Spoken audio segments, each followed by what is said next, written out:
Hey, we're doing XS1100 coils. My first video pointed out that the mounts on the coils were a different length. So that's what the majority of this video is about. You'll see it in the second or third segment. Enjoy!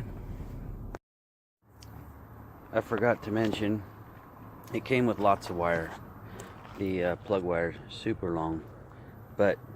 And so are my bullet connectors, and I ended up having male-to-male bullets. I just, like you saw that one come apart, I just jerry-rigged, taped them together just to see that it ran, and it did. So once we get them mounted, I'll deal with the wires next.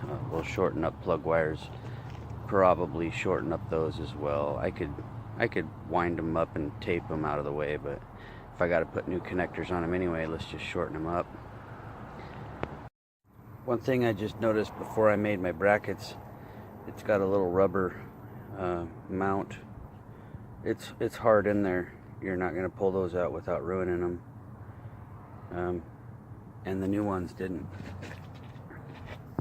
But if you compare the width, the old one is actually wider with the mount. They're really close to the same without the mount. We're going to use that to our benefit to put the bracket to make up the space for that mount in one spot. So I'm building some spacers. I got two of these longer pieces. I'll drill the holes where I want to for the spacing. I haven't decided yet. I had to build another spacer for the back just to keep the unit parallel.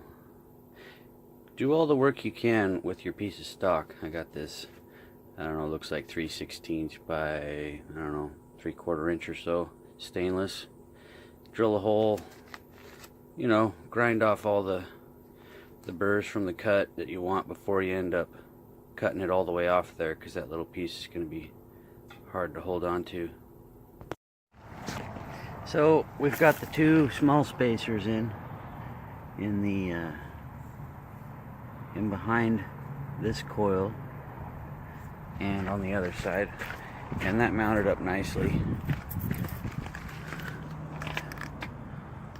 Lighting is horrible here. But then when I lift this up to the bolt hole, it's not very far, I tell you what. But if I make that bracket a little long, I can just drop this down until I like where it lines up. That right there is going to give me room to get my bolts through without having my wires in the way. So get something to measure that and drill my holes where I want them, mount it up. I think I'm gonna have to run to the hardware store to get one extra bolt for this, but this should work good.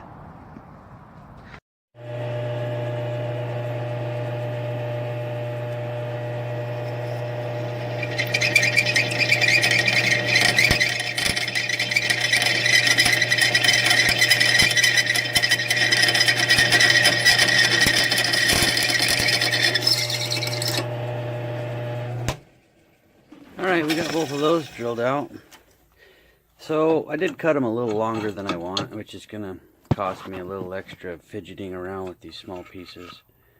And we'll file those off, cut them shorter. I'll probably even round these edges just to make them less abrasive on any wires that might be in there, smooth everything up. So if anything ever rubs, hopefully it doesn't cut. I realized after 2 segments ago I needed a sleeve to go in between the coils, so when I tighten up that center bolt they come up tight. This is just a gutter nail spacer. It's kind of big, but it'll do the job. Alright, we're wrapping it up. I shortened the spark plug wires, added the bullet connector. I had quite a bit extra wire. I left most of it and just wadded it up, make sure it's not going to rub. Had to add another spacer behind here. This little bracket, I'll show you what it does. There's this little shroud.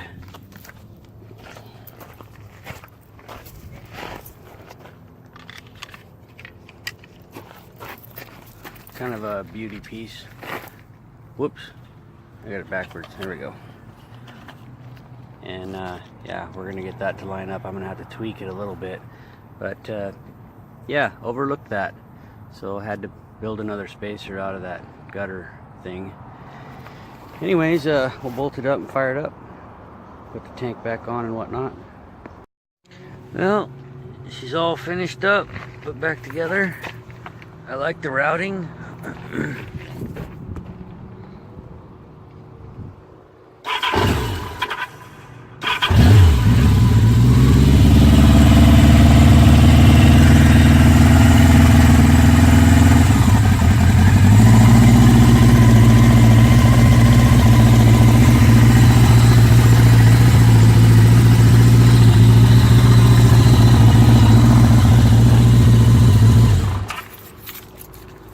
It took a lot longer than I thought, just trying to get it to fit right in there.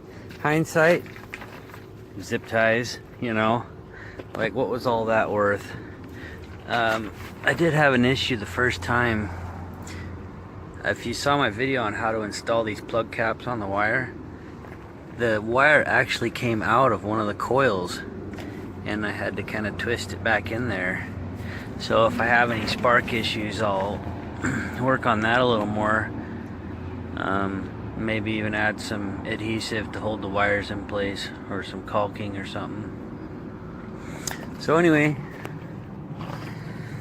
that was way more work than it should have been to change coils, but it's a restoration, so you don't always get the exact right parts. Thanks for watching. Good luck, everybody. Feel free to like and comment.